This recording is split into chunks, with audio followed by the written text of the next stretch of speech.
Hello friends, போன வீடியோவில் நம்ம ஷாப்பிஃபைல எப்படி ஒரு அக்கௌண்ட் ஓப்பன் பண்ணுறது அப்படின்றத பற்றி பார்த்தோம். ஸோ இந்த வீடியோவில் நம்ம என்ன பண்ண போறோம் அப்படின்னா, ஷாப்பிஃபை அக்கௌண்ட் ஓப்பன் பண்ணியாச்சு. ஸோ அதுக்கு ஸ்டோர் வந்து நம்ம கஸ்டமைசேஷன் பண்ணணும்.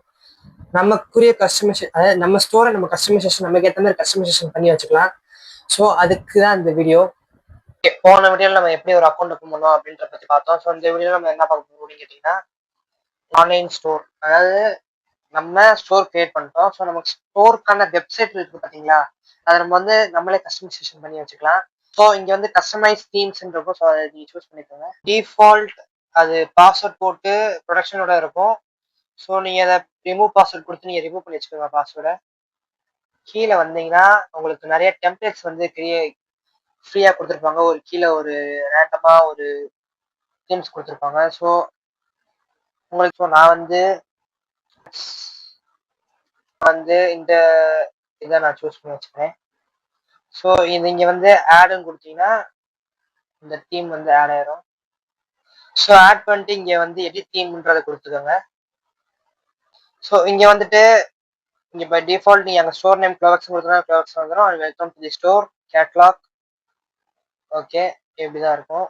இன்கேஸ் நீங்கள் ஏதாவது மாற்றணும், அனௌன்ஸ்மெண்ட் பார் ஏதாவது மாற்றணும் அப்படின்னா நீங்கள் வந்து இந்த பக்கம் சைட்டில் இருக்கிறத நீங்கள் கிளிக் பண்ணிவிட்டு அங்கே ஹெடர் ஃபுட்டர் ஏதாவது மாற்றணும், ஏதாவது செக்ஷன்ஸ் மாற்றணும், லோகோ உங்களுக்கு ஏதாவது வைக்கணும், அது நீங்கள் எந்த டாப் ரைட்டா லெஃப்டா இந்த மாதிரி அட்ஜஸ்ட் பண்ணி வச்சுக்கலாம். ஸோ ஃபூட்டரில் நான் வந்து ஜாயின் அவர் இமெயில் லிஸ்ட்டுக்கு பதிலாக நான் வந்து வேற டெக்ஸ்ட் கொடுக்க போகிறேன். நீங்கள் இங்கே வந்துட்டு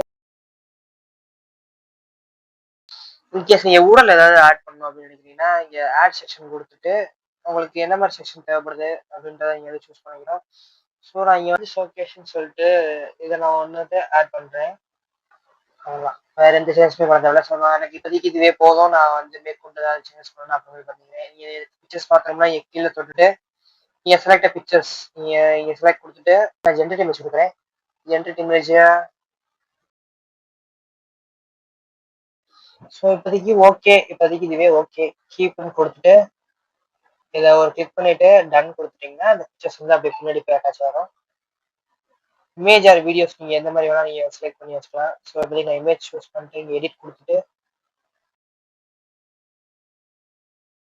அவ்வளோதான். அடுத்து இங்கே மேலே பார்த்தீங்கன்னா ஒரு சேவ் ஆப்ஷன் இருக்கும். ஸோ அதை நீங்கள் கொடுத்து சேவ் பண்ணி வச்சுக்கோங்க. ஓகே, இப்போதைக்கு இதே போதும். ஸோ இங்கே செட் ஆகும்னு நினைக்கிறேன் இந்த பிக்சர். இப்படி நீங்கள் உங்களுக்கு தேவையான பிக்சர்ஸ் நீங்கள் அப்புறமே இது second slide. So slide wise போகும். ஸோ நீங்கள் ஸ்லைட் வைஸ்க்கு உங்களுக்கு தேவையான பிக்சர்ஸ் நீங்கள் வச்சு உங்களுக்கு தேவையானதை கஸ்டமைசேஷன் பண்ணி வச்சுக்கோங்க. ஸோ உங்கள் ஸ்டோருக்கு மெயினானது வெப்சைட் தான். ஸோ அந்த வெப்சைட் நீங்கள் ப்ராப்பராக எப்படி உங்களுக்கு தேவைப்படுதோ நீங்கள் அந்த மாதிரி அலைன்மெண்ட் பண்ணி நீட்டாக ப்ரெசென்ட் பண்ணுங்க. ஸோ ஒன்ஸ் நீங்கள் ப்ரெசென்ட் பண்ணி முடிச்சோன்னா நீங்கள் மேலே பார்த்தீங்கன்னா இங்கே வந்து பப்ளிஷிங் இருக்கும். அந்த சேவ் சேஞ்சஸ் ஆயிரும். அண்ட் தென் அவ்வளோதான். இங்கே வந்து எக்ஸிட் கொடுத்துட்டு இங்கே வந்து பப்ளிஷ் ஆப்ஷன் இருக்கும். ஸோ நீங்கள் இந்த பப்ளிஷ்ன்றதை கொடுத்துட்டீங்கன்னா கொடுத்துட்டு சூஸ் டீம் இந்த டீமாக கேட்பாங்க. அண்ட் பப்ளிஷ் கொடுத்தீங்கன்னா இது வந்து நம்ம டீம் வந்து பப்ளிஷ் ஆயிரும். ஸோ இப்போ வந்து இதை எப்படி நம்ம வியூ பண்ணி பார்க்குறது அப்படின்னு பார்த்தீங்கன்னா இங்கே பார்த்தீங்கன்னா வியூ யுவர் ஸ்டோர்னு ஆப்ஷன் காமிக்கும். ஸோ நீங்கள் இதை கொடுத்தோன்னே இதை பார்த்தீங்கன்னா நம்ம வந்து எடிட் பண்ணி வச்சிருந்த இந்த வெப்சைட் வந்து இங்கே ஷோன் ஆகும். ஸோ நம்ம எடிட் பண்ண வெப்சைட் வந்து இங்கே வந்து உங்களுக்கு காமிக்கும். ஸோ இங்கே வந்து பார்த்தீங்கன்னா இந்த ப்ரௌசர் லேட்டஸ்ட் ப்ராடக்ட்ஸ், நம்ம அவர் போட்ட ஃபோட்டோ, இந்த மாதிரி கீழே ப்ராடக்ட்ஸ் இதெல்லாம் காமிக்கும். ஸோ இதுக்கப்புறம் ப்ராடக்டை எப்படி லிஸ்ட் பண்ணுறது அடுத்த வீடியோவில் பார்க்கலாம். அவ்வளோதான் கைஸ். இந்த மாதிரி தான் நீங்கள் வந்து உங்களோட ஸ்டோரை வந்து ஈஸியாக கஸ்டமைசேஷன் பண்ணி வச்சுக்கலாம்.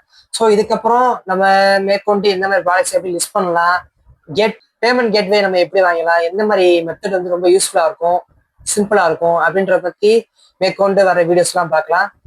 ஸோ அது வரைக்கும் stay tune and see you next video. Bye.